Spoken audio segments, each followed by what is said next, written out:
নমস্কার বন্ধুরা, অনুবিলে কুকিং চ্যানেলে আপনাদের অনেক অনেক স্বাগত জানাই। আজকে একটি রেসিপি নিয়ে চলে এসেছি। কুমড়োর নাম শুনেছেন, কুমড়ো দিয়ে আজকে কুমড়োর একটি রেসিপি করে আপনাদেরকে দেখাবো। রেসিপিটা দেখতেই থাকুন, একটি মজাদার রেসিপি, না দেখলে বুঝতে পারবেন না। পুরো ভিডিওটা দেখবেন, পুরো রেসিপিটাই দেখবেন ভালো করে। ভালো লাগলে লাইক, কমেন্ট এবং শেয়ার করে সাবস্ক্রাইব করে দেবেন। আমি কেমনভাবে কুমড়োর একটা মজাদার রেসিপি বানাই আপনারা দেখতেই থাকুন। আমরা অনেকে আছি কুমড়োর ঘন্ট খেতে চাই না, কিন্তু কুমড়োর ভাজাও খেতে চাই না, কিন্তু কুমড়োকে এইভাবে রান্না করলে আপনারা অবশ্যই আপনাদের খেতে অবশ্যই ভালো লাগবে। একবার কেন বারবার খেতে ইচ্ছে করবে। দেখতেই পাচ্ছেন কুমড়োগুলো কাঁটা কুমড়ো ওই বাড়িতে কিনে নিয়ে এসে 500-700 মতো হবে কাঁটা কুমড়োটা। এই কুমড়োটাকে আমি আজকে কেটে আপনাদেরকে কুমড়োর যেমন বেগুনি ভাজে তেমন ভাবে আমি কুমড়োটাকে ভেজে নেব। যেহেতু কাটা ছিল কয়েকদিনে, তার জন্য আমি গাগুলোকে ছিলে নিচ্ছি, কেটে বাদ দিয়ে দিচ্ছি ওগুলোকে।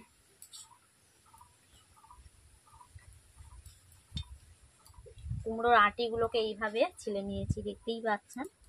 এরপর আমি কুমড়োর ছালগুলোকে কেটে তুলে দিচ্ছি।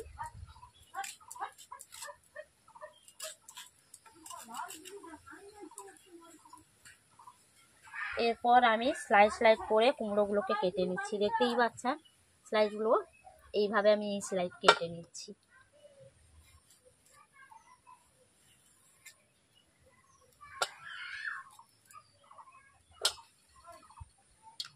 দেখতেই পাচ্ছেন বন্ধুরা কেমন ভাবে আমি স্লাইডে কেটে নিয়েছি। বন্ধুরা দেখতেই পাচ্ছেন আমি কুমড়োগুলোকে আপনাদেরকে কেটে দেখিয়েছি কেমন ভাবে কাটতে হয়, আপনারাও এইভাবে কেটে নেবেন। এরপর আমি জল দিয়ে ধুয়ে দেবো কুমড়োগুলোকে। বন্ধুরা দেখতেই পাচ্ছেন আমি আধ বাটি এই বেসন নিয়ে নিয়েছি। বেসনগুলো বেড়ার মধ্যে আমি ঢেলে দিচ্ছি। এরপর নিয়ে নিচ্ছি হলুদ গুঁড়ো, এরপর নিয়েছি লঙ্কা গুঁড়ো। যেমন ভাবে ঝাল খাবে তেমন ভাবে লঙ্কা গুঁড়ো দেবে। এরপর নিয়ে নিয়েছি কালো জিরে, এরপর নিয়ে নিচ্ছি স্বাদ মতো নুন। বেসনের মধ্যে বেশি করে নুন দিয়ে দিলাম, কারণ কুমড়োর মধ্যে আমি এখন নুন দেব না, কারণ নুন দিলে বেসনটা ঠিক মতো ধরবে না। তার জন্য আমি নুনটা বেসনের মধ্যে স্বাদ মতো নুন দিয়ে দিচ্ছি কুমড়ো সমেত।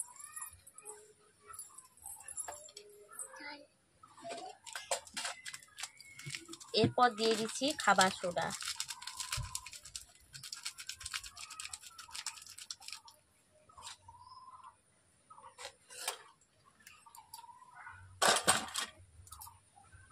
এরপর বেসনটাকে আমি 3 থেকে 4 মিনিট মতো ফেটিয়ে নেব। সবগুলো উপকরণ দিয়ে দিয়েছি, বেসনটাকে আমি অল্প অল্প জল দিয়ে ফেটিয়ে নিচ্ছি।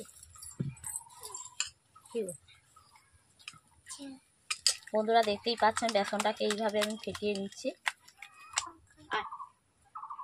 বন্ধুরা দেখতেই পাচ্ছেন বেসন মাখাটা আমার মোটা হয়ে গেছে, এই জন্য অল্প করে জল দিয়ে দিচ্ছি।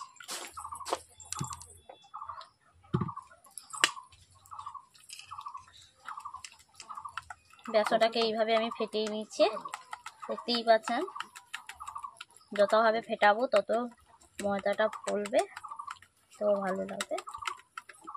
দেখতেই পাচ্ছেন আমি ময়দার একটা ব্যাটার তৈরি করে নিয়েছি, বেসনের ব্যাটার তৈরি করে নিয়েছি। বেসনটাকে ফেটিয়ে এরপর আমি উনুন জ্বালিয়ে চলে আসছি। এখন এই ব্যাটারটাকে আমি ঢাকনা দিয়ে ঢেকে দিচ্ছি। বন্ধুরা দেখতেই পাচ্ছেন আমি এখন উনুন জ্বালিয়ে ফেলেছি, কড়াইও বসিয়ে দিচ্ছি।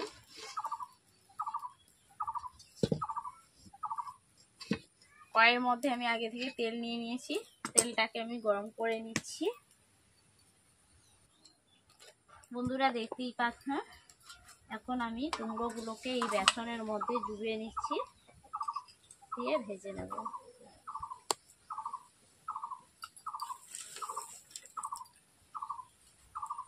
অল্প জ্বালানি দিয়েছি, যেহেতু কুমড়োটা ভেতর থেকে সেদ্ধ হবে, তার জন্য আমি জ্বালানি কম দিচ্ছি এখন।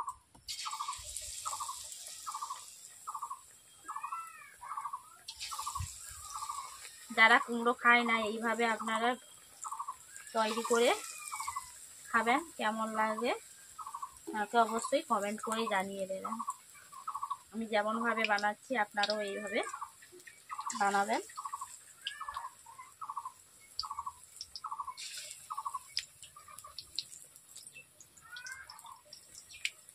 ওটাকে আমি কম জ্বালানি দিয়ে ভাজছি, কারণ আস্তে আস্তে ওটা হবে, কুমড়োটা খেতে হবে ভেতর থেকে।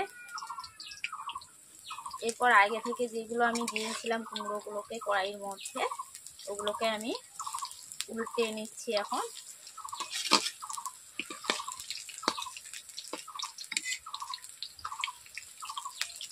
ভাতের সাথে, ভাত কিংবা মুড়ির সঙ্গেও খেতে পারেন, এটা খালি মুখেও খেতে পারেন, চায়ের সঙ্গেও খেতে পারেন।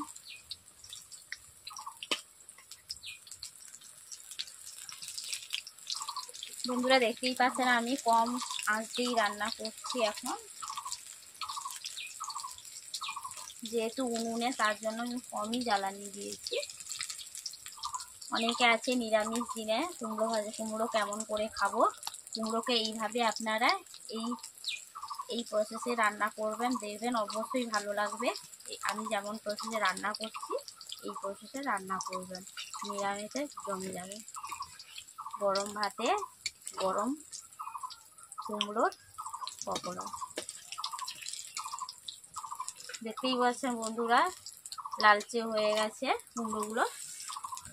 পকোড়াগুলো আমি এখন কড়াই থেকে তুলে নিচ্ছি।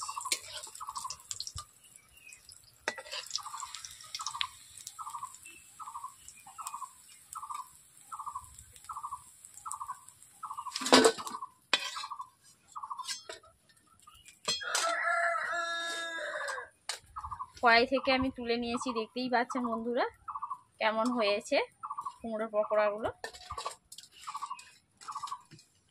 অনেকে আছে কুমড়োকে কেমন ভাবে রান্না করব, কুমড়ো তো ভালোই লাগে না, কিন্তু কুমড়োকে এইভাবেই প্রসেসে রান্না করবেন, অনেক ভ্যারাইটিস রান্না আছে।